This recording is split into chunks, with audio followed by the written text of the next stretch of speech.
Hi, good evening. Sorry about the issues with Blackboard Ultra today. So our topic was to be process hazard analysis or just hazard analysis under the PSM standard. Remember process safety management.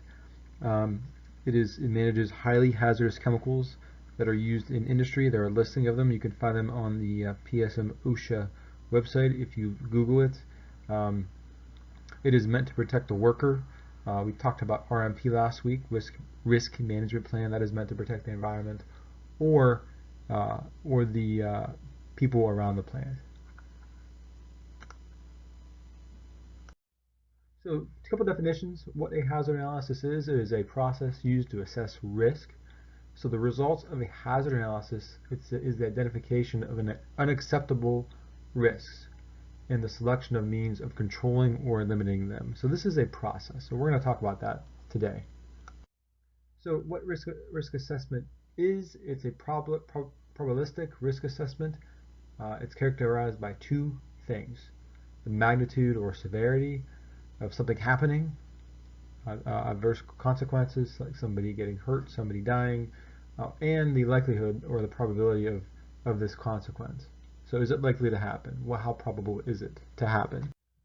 So in terms of severity, we talk about four things. It's catastrophic, hazardous, major, and minor. And then there's another listing that says no safety effects, so no safety. So catastrophic would include something that has multiple fatalities or loss of a system and/or hazardous. You have a serious or fatal injury. You have a fatal injury to ground personnel and/or public. Large reduction in capability for the plant to operate.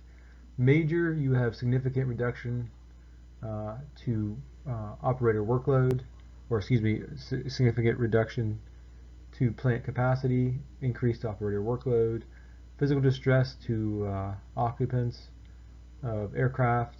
Fire can interrupt plane paths nearby, um, and you can have major occupational illness, environmental damage, and property damage. And then minor use does not really significantly reduce some safety. You have slight reduction in safety margins, slight increase in workload, some physical discomfort, and minor occupational illnesses and/or property damage. And the likelihood is the likelihood of occurrence. So there are four: probable, remote, extremely remote, and extremely improbable. So extreme risks are risks of very bad outcomes or high quantity consequence but of low probability. So you can see uh, each each risk, the definition is kind of qualitative and quantitative. So for example, probable, uh, the definition would be it's anticipated to occur one or more times during entire system or operational life of a system. And then remote, unlikely to occur in the total life, extremely remote, and then you have extremely impossible. So other probabilities, there are risks involved in everything. Um, Walking across the street, you have a 1 in 48,500 chance of getting hurt and or killed. In a year, you have 1 in 625 in a lifetime. So you can compare that to being struck by an asteroid or winning the lottery in terms of probability. So probabilistic risk assessment answers three basic questions. What can go wrong with technology? What and how severe are the potential adverse consequences? Then how likely are to these to occur, uh, and what are their probabilities or frequencies? So what we do is we look at something called an event tree analysis, or sometimes we look at something called a fault tree analysis, because the cause is not always obvious. So a fault tree analysis, FTAs, attempt to model and analyze failure processes. So fault tree analyses usually involves events or hardware wearing out, material failure, malfunctions, combinations of these things, um, resulting from a hardware system failure. And then typically failure rates are carefully derived from substantiated historical data, such as mean time between failure of the components, unit, or subsystem. So FTA involves 5 steps. fault tree analysis. Define the undesired event to study, obtain an understanding of the system, construct the fault tree, evaluate the fault, and control the hazards identified. So you can see here is a basic fault tree, and you can see the symbols. You have and or, then you have a transfer symbol, but in this example a hot water tank explodes. So what can happen is what happens is a pressure relief valve failed, or you have high water temperature, and then you go back, you kind of trace what's happening. A relief valve froze, or a relief valve line plugged, and you can even trace that. A RV line frozen, RV line crimped, and then etc.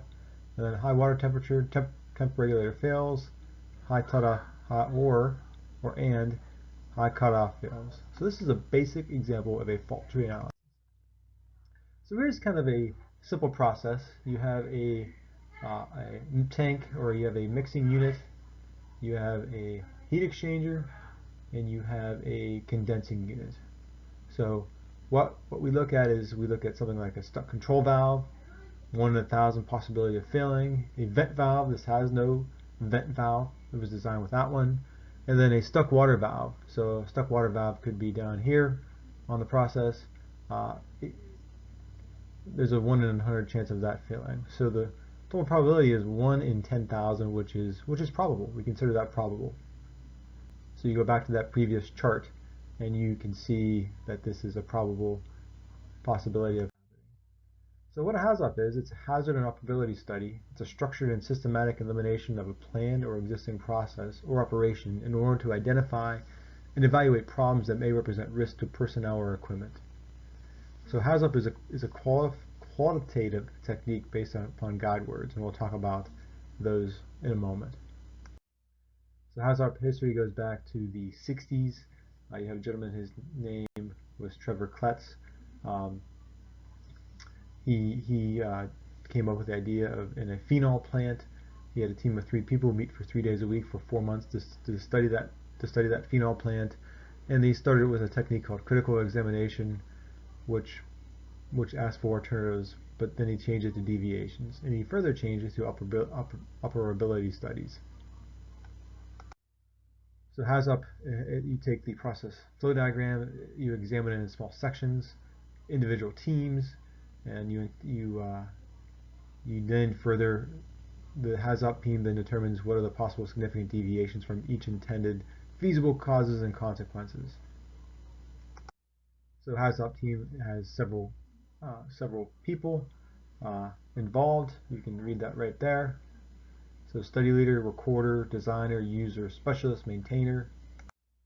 And then what a HAZOP does is, when HAZOP meetings were recorded by hand, they were generally scheduled for 3 to 4 days, or 3 to 4 hours per day. For a medium-sized chemical plant, where the total number of items to be considered is 1,200, and about 40 such meetings would be needed. So appropriate parameters that they look at flow, temperature, pressure, and composition. For example, in a chemical plant, a pipe may have the intention to transport 2.3 kilograms per second of 96% sulfuric acid at 20 degrees and a pressure of 2 bar from a pump to a heat exchanger. So we use guide words. So these are guide words. No or not, more, less, as well, part of, reverse, other than, early, late, before, after.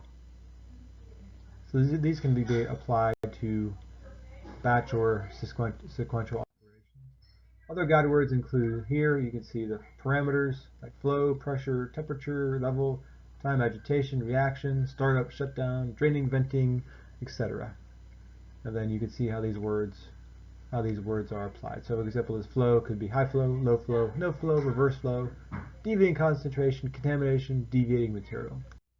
And you can see here is an example of a chart. So basically what we were looking at was part where you had the heat exchanger and the mixing units. We were looking at that part right there, the pumps, the pipes, the heat exchanger, everything, valves, etc.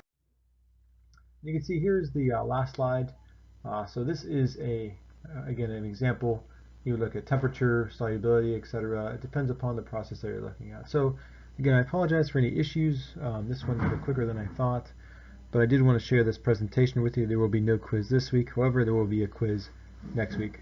I will also be posting a document published by the OSHA Academy. It's Introduction to Process Safety Management. I highly encourage that you read this because your overall final exam will be based upon this document. Any questions, I am available by email anytime throughout the day. Please email me. Otherwise, thank you for your attention, and I will try to get class again together next week. Our topic will be a more thorough examination of risk. Have a great evening. Stay safe.